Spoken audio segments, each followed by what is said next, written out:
ಭಗವದ್ಗೀತೆಯಲ್ಲಿ ಪರಮಾತ್ಮ ತಂದೆ ತಿಳಿಸುತ್ತಾರೆ, ಮನ್ಮನಾಭವ ಅಂದರೆ ನಿಮ್ಮ ಮನಸ್ಸನ್ನು ತಂದೆಯಾದ ನನ್ನ ಜೊತೆಗೆ ಜೋಡಣೆ ಮಾಡಿ, ನಿಮ್ಮ ಮನಸ್ಸನ್ನು ನನಗೆ ಅರ್ಪಣೆ ಮಾಡಿ.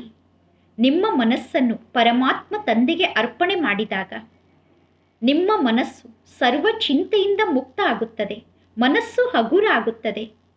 ಯಾವಾಗ ನೀವು ನಿಮ್ಮ ಮನಸ್ಸನ್ನು ಪರಮಾತ್ಮ ತಂದೆಯ ಜೊತೆಗೆ ಜೋಡಣೆ ಮಾಡುತ್ತೀರೋ ಅದಕ್ಕೆ ಮೆಡಿಟೇಷನ್ ಅಥವಾ ಯೋಗ ಎಂದು ಕರೆಯಲಾಗುತ್ತದೆ. ಮನ್ಮನಾಭವ ಅನ್ನುವ ಮಂತ್ರ ಆಧ್ಯಾತ್ಮಿಕ ಮಂತ್ರ ಆಗಿದೆ.